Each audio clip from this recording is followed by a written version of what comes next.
Hi, this is Manish. I'm here presenting a comparison between my company to corporate development as it relates to the scale methodology shared in the book called as Exponential Organization by Salim.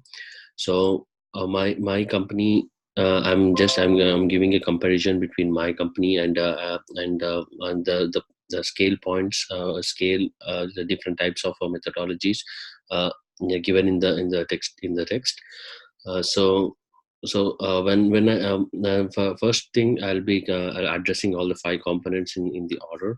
So coming to the first component, staff on demand. Staff on demand, it just means the company does not just depend on its permanent employees for creativity. It also has different types of approaches called outsourcing, this kind of things, and hiring freelancers or external consultants will allow a fresh take on ideas, and it will give new creative thoughts from the different kinds of people which we find outside the organization. And we just need to give the contracts to the employee, whoever we are trying to hire to our company and all.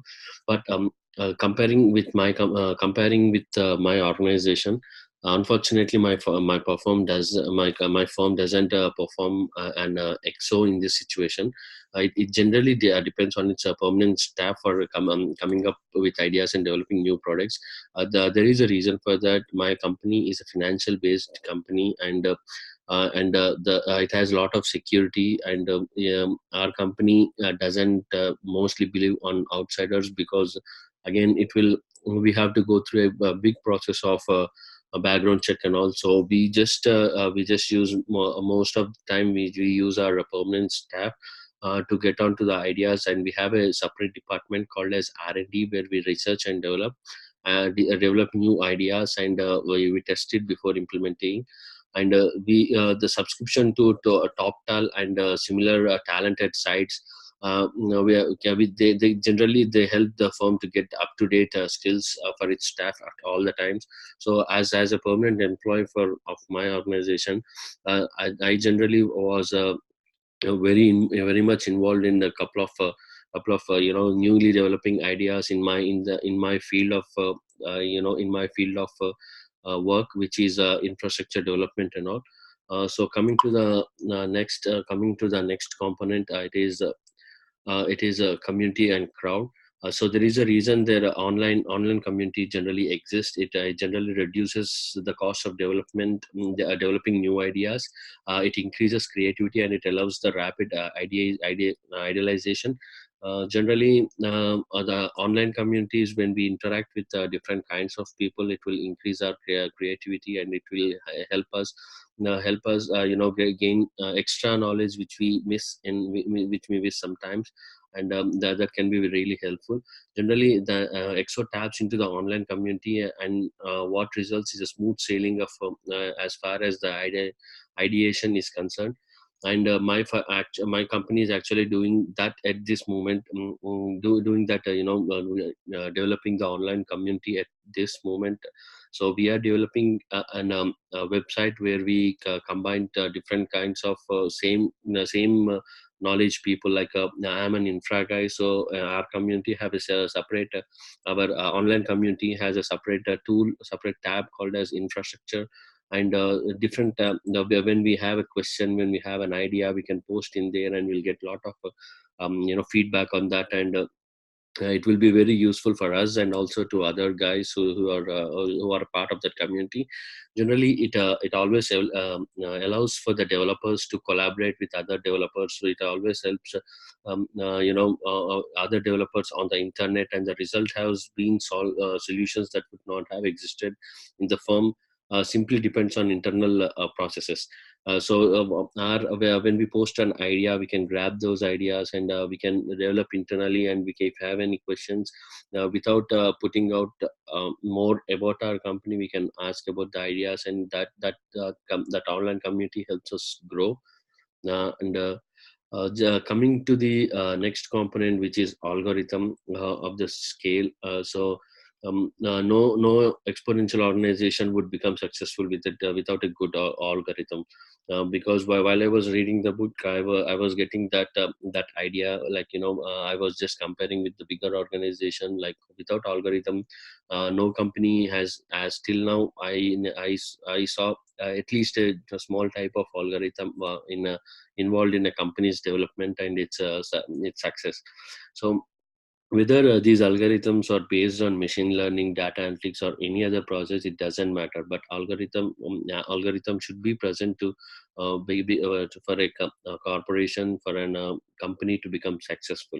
So algorithm generally, it allows for more effective solutions. From the what I have gained is, like, this is mostly because if people make decisions, chances are these decisions will be biased. So this algorithm, with the help of this algorithm, it will the solutions will be more effective. Like, we can analyze the situation, and that algorithm gives a proper structure, the proper the solution which we are trying to see. So my firm generally depends on machine learning algorithm to analyze customer needs, and using sentiment analysis, we are able to know whether our customers are happy with our product and services. So as a financial company, we do a lot of financial development, and a lot of where we have a lot of external cloud. And as an infrastructure guy in my company, we mostly deal with the we directly deal with the customer. So we are with the machine learning algorithm which we placed in our company, we'll get the feedback, and we'll get what are the missing points in our infra, in our platform, and we can get all these things together, and we can solve that, so that it will be very easier for our company. And the sequence that, we can see a pattern. If we see a pattern, by analyzing the algorithm, we can improve our end user customers experience, and we can help that, we can use that to grow. So coming to the next component, which is leveraged assets of scale. So generally, we decided to move our operations to cloud a year ago. So from which I came. So most of my knowledge is on cloud. So our platform totally is on cloud. Like, our employees work. Everything is stored on cloud. Nothing is on premise. We don't have any physical device where we can where we work on, or where we save our data or anything. But generally on Exo, leveraging assets is more important. That's what when I was reading the text, I have found that, leveraging assets is one of the important thing for an exponential organization. Generally, the IT infrastructure is not rare, and can be easily rented. The cloud migration was an important choice for us. So generally, there are as we see, there are different types of services, like, SaaS, all these kinds of services. So generally, we our platform is totally, as I told, our IT platform is totally based on cloud. So our proxies, our security, our storage, our desktops, everything are on cloud, which is very easy to manage, and which is very easy to transfer the data, and all those things. So we have, at the moment, we have saved over 70% in IT costs because of this move. So when as I was saying, so when we move to the cloud, now we have saved this 70% of our cost because of this move. So no need to have, physically, if you get a repair of the device, we just move the device on the cloud, and the same things comes up on a new device, and no need to always get to the repairs. You no need to physical hardware. If there is any issue on the physical structure, physical infra, no need to always replace all those parts and all. So cloud is one of the best thing what we have done for our infrastructure, which I am a part of that infrastructure when we did the migration for our client from the on-premise basis to fully cloud basis.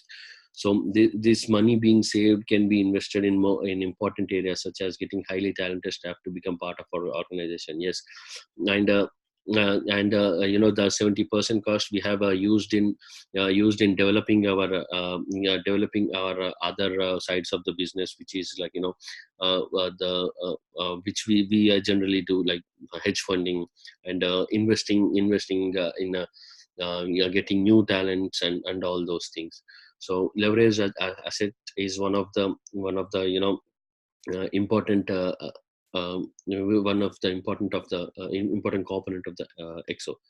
And coming to the last component, which is engagement. Generally exo values customer engagement. So customer engagement is one of the is a god. Generally we have a saying called as customer is always right, customer is god. So generally whatever we do to satisfy the customer. And so value, so where we give the exos, generally the exponential organization gives a lot of value to customer engagement. So the rise of social media has led to a new level of engagement that was not available before. So my firm, however, is yet to master that engagement, I can say, because our firm is not very active on socializing, because we are a growing firm. And we are right now just focused on our development of the company, instead of social media, putting out in the social media and all those things. So we are coming there because our staff who in the company are a little bit not that young guys. So they are learning how to use the social media, and how to uh, you know uh, uh, how to engage the customer and all. So there are always complaints on what can be done in to make our services better. Yes, there are a lot of complaints. And we are trying to get all these together to develop, to be one to engage the customer in social media and all those things. And for this reason, I think that the executive management within my firms need to take engagement more seriously. And this would mean spending more time and resources perfecting the relationship we have with our customers. As I told you, our staff is uh, late 50s guys who are not that much into social media and all. And that's what when we save a lot of cost on leveraging assets, we are trying to hire all these young talents, and get all the resources to develop in social to engage the customer. And that way we can use one of these assets. And this is my comparison of a scale, with comparison of scale components in an exo to my company. And couple of I have already given couple of suggestions for executive management, but let's see. Thank you.